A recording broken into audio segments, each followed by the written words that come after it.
front row middle, Dave Biddle, 24/7 Sports. Hi, Jim. Can you get into the importance of getting pressure on the quarterback when you're just rushing four? I know you guys like to blitz as well, but just the importance of getting pressure when you're just rushing four, and how do you feel like you guys are doing in that department?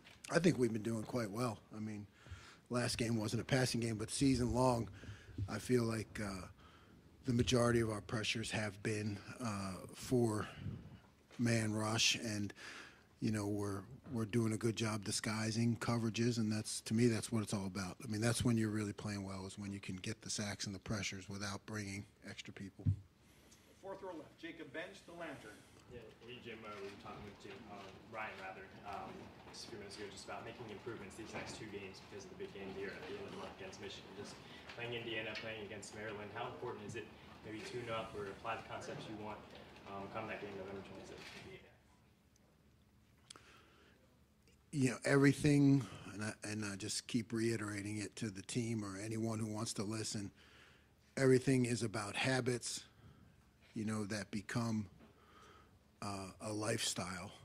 So we want to stop every team on every possession of every game. I do not believe that you can, somehow call it out of existence if you haven't done it over and over again when the time comes. So we don't talk really about so much. I mean, we have to talk about who we're playing in terms of game plan, but the way we play has got to be an everyday, every game thing, where you expect to stop them, you compete to stop them on that series, because when the time comes that you need it, that's all you'll know. Third row left, Dan Hope, 11 Warriors. Jim, you gave up 9 third down conversions against Northwestern, and 4 of them were on quarterback runs. Just how do you evaluate the third down defense overall? And then, with the quarterback run, was that maybe something that caught you guys off guard, or is something you guys need to execute better on? I think our third downs have been good, throughout the year. Not pleased last game. The quarterback run is always a difficult component, in that short yardage life, and I thought we had been doing well with it, but we didn't have a good game with the quarterback run, and then we did not have a good game on third down with the transition into the downfield passing. I've had some experience with this when I was at Duke with playing option teams. Let's face it, basically that's what last game turned into. It was like option football. So when your DBs spend 80% of the game where you're telling them don't worry about covering the receiver, get off and have your vision back to what's going inside because they're not throwing the ball.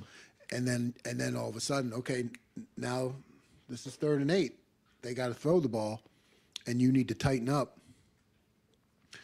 that transition. It's a difficult transition, and one that I did not do a good enough job preparing them for. So I think that's the couple that they made on longer yardages, I attribute to that transition, and I got to do a better job of coaching that.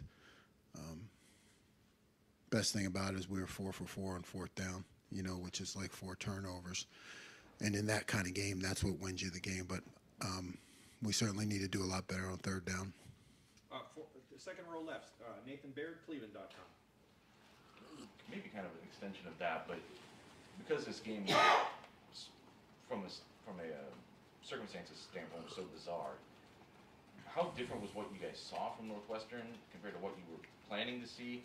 And then, without giving up trade secrets, can you kind of explain how then that adjustment gets communicated down through the line and how you felt like that went? Yeah, I thought the adjustments went well. It was very different. They had components of what they did, but when it went to strictly that kind of game, like I said, it becomes like option football. And then, there are all kinds of gaps created by different formations, and you're really going into a new world that we hadn't been into yet in that kind of game. So, I thought we adjusted well. You can give up some big plays off of that stuff, because you're like one guy out of place and you give up a big play. And, so I thought we hung in there, communicated down, from me to the field, the adjustments, got it done, 7 points. I didn't like the amount of rushing yards we gave up or the third downs that kind of extended some drives. But what we did on fourth down and 7 points, pretty damn good. So, you give the guys credit for that. Sorry about that, Coach. That's all right. Fourth row middle, Pat Murphy, 24/7 Sports. Yeah, Jim, we talked a lot early on about three linebackers and adjusting to the Big Ten. How do you feel like this defense has adjusted under you to what you were doing in the last few years to Big Ten football? And I imagine you didn't see a lot of weather like that down south as you might hear. How has that all been for you? How have you evaluated the way you've changed? Good. I think we've adjusted the system to be able to handle some things that you get in the Big Ten. Never good enough. There's always room for growth. We're working on it. Taking from every opportunity we get to get better. But I think it's gone smoothly so far. Right next door, Tony Girdman, Buckeye Huddle. Okay. Jim, Hey, Tony. have you ever coached? How are you? I'm doing fantastic. Good. Thank you. Hope you're enjoying your coffee. Have you ever experienced anything like that weather? Yes. When I was at Duke, we played Boston College. Somebody look it up in a hurricane, and we won 9-7. Did you? How many on year? Coach Day wasn't there, so it might have been like 16, 17. Ryan said you guys are. He at least went and watched a bunch of NFL games. Did you go back and watch that game to see how you handled it, or how do you prepare for that?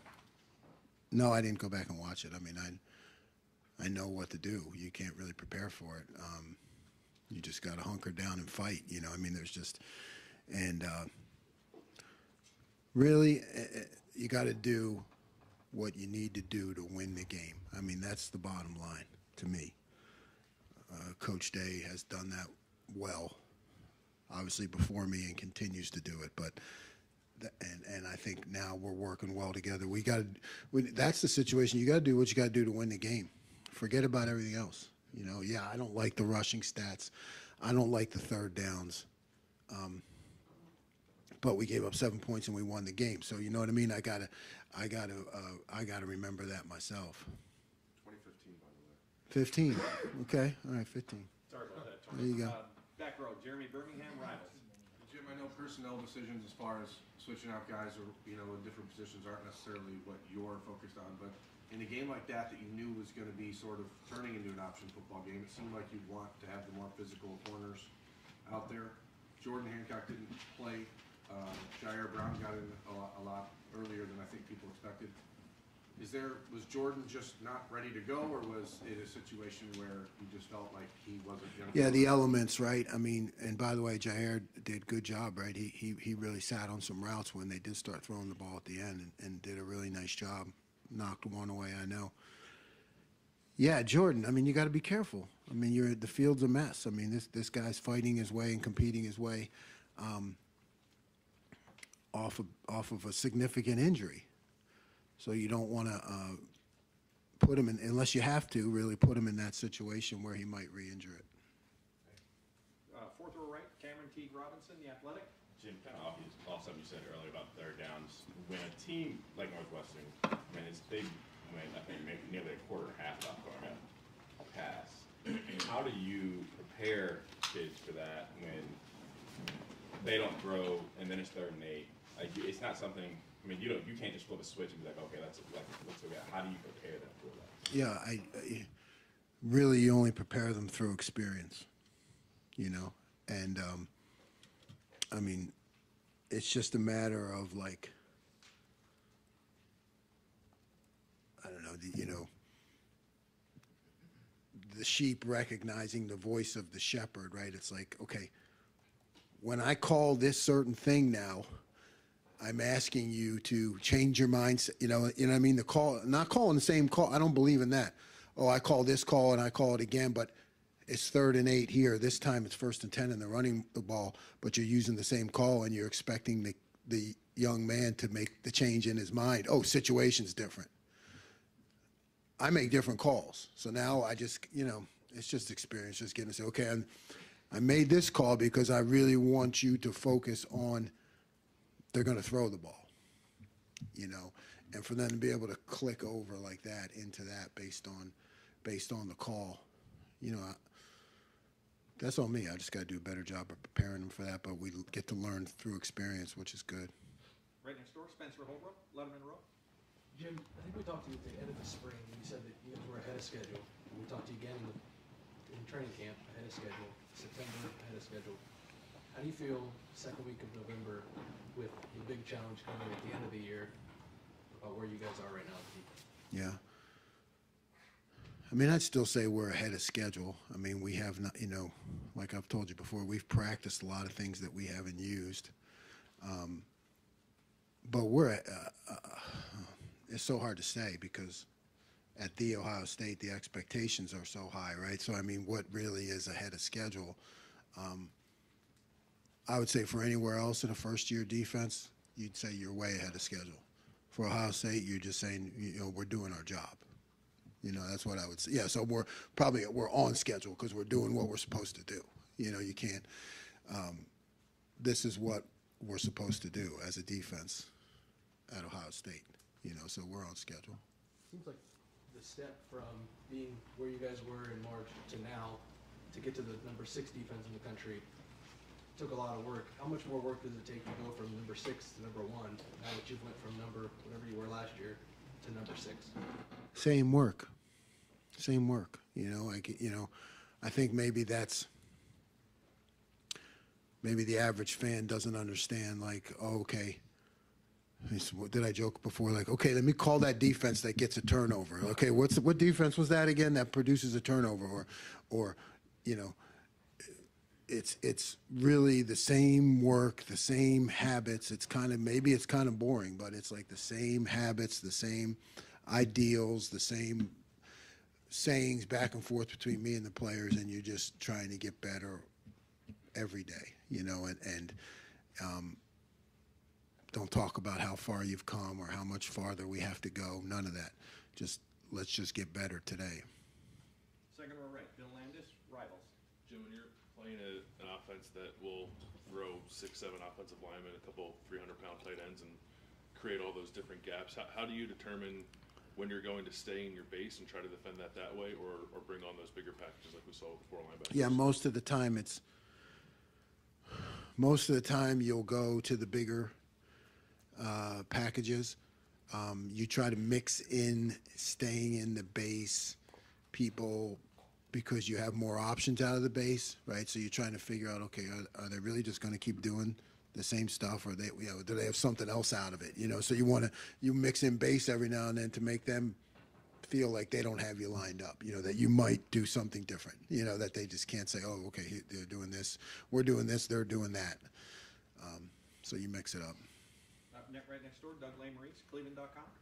Jim, talking about the third downs and the fourth downs, I guess their first drive of the second half, they had a 3rd and 1. Tommy dives over the pile, stops it, has to come out because his helmet comes off.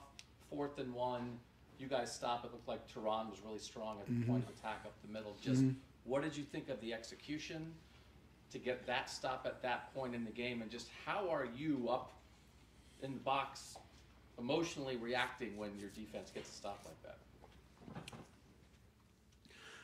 I was pleased. I mean, again, that's what we're supposed to do. One of our sayings is, I say, give us an inch. They say, we'll defend it. I mean, that's what we're supposed to do. So there's zero emotional reaction to me up in the box, zero, because it's just on to the next series. Okay, what did we just do there? And it worked. What might they do next time it comes up? If they know I'm doing this, what are they going to do to that? So it's all the permutations in my head. So there's really no time for celebration. But I want our defense to expect to win those situations. And when you have that moment, I asked Tommy after the game, like just the rules, he has to come out on that fourth down. And then he's such an important part of this defense. You guys get the stop without him on the field. Yeah, you don't blink. Yeah, you don't blink. You know, again, that's the reaction of the leader has a big effect on the team. So I don't blink. I just, okay, next guy in, make the call, play, expect success. Second row left, Stephen Means, Cleveland.com. Following up on what Bill was asking a little bit, you were, I think earlier this year, just talking about how you really would rather never come out of that base. You just kind of explained a little bit why. But whether it was early in the season when you've had some 3 linebacker looks, or you had a 4 linebacker look, or Michigan may make you do some other things, you come into the week already planning on, we might have to pull this out, or is it just something like in the moment because you've already? No, yeah, you gotta practice it. You have to work on it, and yeah, you like to have some change ups off of it too. You know, so you're not just, like I said, doing the same thing when that personnel group is in there. But it's definitely something you got to practice, and then it becomes, how much do I need to use it based on what kind of success they're having against the base, because like you'd rather stay in base because the base gives you more options. Deep left, Justin Holbrook, WCMH. Indiana had 3 quarterbacks last week. They're going back to Connor this week. How do you prepare for a team that is supposed to have 1 quarterback going in? He had an injury. They might throw something else at you. I mean, how do you prepare with what they do normally with the quarterback that they might give you?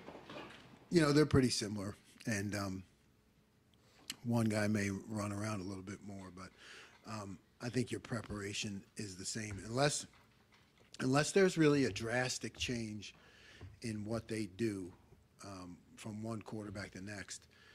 You try to keep it as similar as possible between the 2 different guys. Front row right, Austin Ward, Rivals, 97.1. Jim, I know with the volume of snaps that your defense had to play on Saturday, that some rotation up front is going to be required. Part of Larry's philosophy has always been to be fresh in the 4th quarter. So if that's the case and JT plays 11 out of 23 snaps and Zach plays 12, are you comfortable with that amount? It seems like pretty clearly those are your 2 best linemen at this point. Yeah, I'm comfortable with whatever Coach Johnson does, right? I mean, he's a fantastic coach, so I think he manages his players accordingly. But I know sometimes we get caught up in packaging, right? Like I think they had all in the 50s, eventually at the end. But sometimes we get caught up in packaging and different calls that I make that put certain people in the game. Also, it's like it's a 4-quarter thing, yes, but it's also a series to series thing. It's also in the middle of series thing, so. It's a way that he keeps the guys fresh and moving and all involved. So I don't, it's been successful. So definitely go with how he calls it. Right next door, Tim May, Letterman Row. Teron Vincent, in a nutshell, has he been a pleasant surprise? Has he been a major surprise? Especially the way he's played recently, et cetera. Where would you? Because obviously you had no preconceived notion of him when you showed up and stuff. Right. He was a 5-star recruit or high 4-star. Is he playing to that level now? I mean, what are you seeing from him? He's playing to that level. I didn't even know his level. I mean, that like that 4-star and 5-star stuff, coming in or looking at it. But he has been absolutely consistent since I've been here. And, we joke all the time, he and I, about the amount of double teams he has to take on. You know what I mean? It's just it's not very sexy, but he does that work. And he's been incredibly consistent with it, and really a bonus, for me to have inside. Because then he'll be, he can do that. I don't care who you are. Nobody really likes that, but he can do that. But then when we move him, he's athletic enough to make plays, both, yeah. And one other thing, I kind of asked you about this off and on through the year, but does it do any good to complain about holding? have you found that, I mean, there's a great photo of JT Tuimoloau standing up a tackle on Saturday, and he's reaching with his left arm. You remember the play.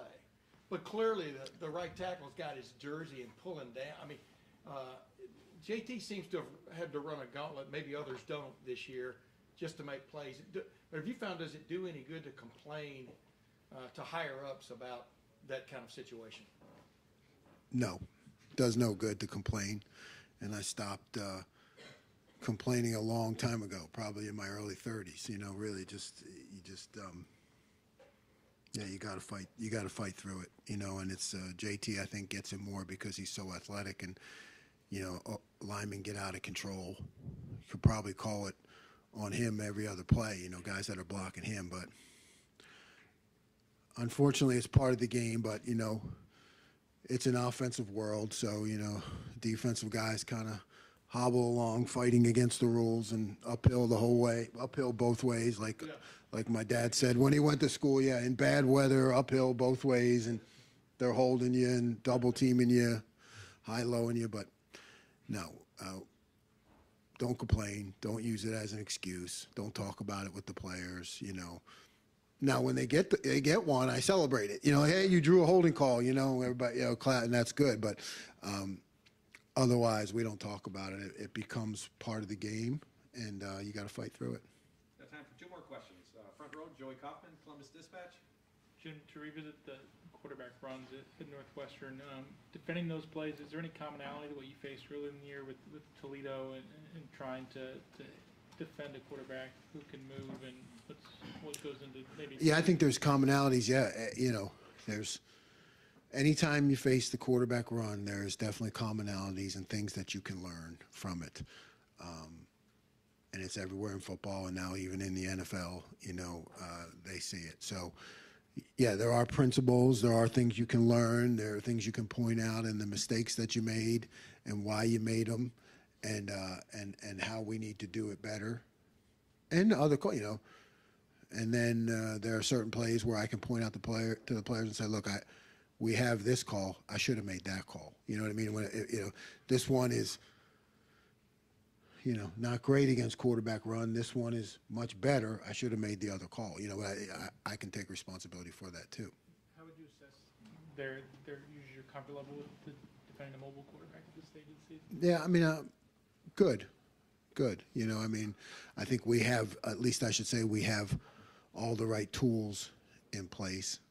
We just need better execution. But I think the guys understand it. Any final questions? Bill Rabinowitz, Columbus Dispatch. Jim, obviously you, because of the conditions, you went to 4 linebackers at times. But just generally speaking, how confident are you in not just Tommy and Steele, but in Cody, but guys like Taraji got a snap and EA and just the depth there? I think that depth has grown. You know, the more we've been able to get Cody in 3 linebacker situation, it's just more opportunities for me to see him in the game, and then, you know, feel okay if he goes in the 2 linebacker situation, he's going to be good. So it's good. It's a, you know, and NEA, I want to start to bring him along, you know, in the 2 linebacker situation. So it's not just Tommy and Steele, but it could be Cody and EA. And I think the more opportunities they get to be in the game in other positions, it's still the game. And you know, you're talking about our season on the line, and it's 7, you know what I mean? These are like critical points. I don't care who you're playing. And to get those guys in there and see them perform is a good thing for me in terms of confidence down the road. And how blatant was that hold on Cody Simon on the touchdown run? No comment. Coach, thank you very much. Thank you, Joe.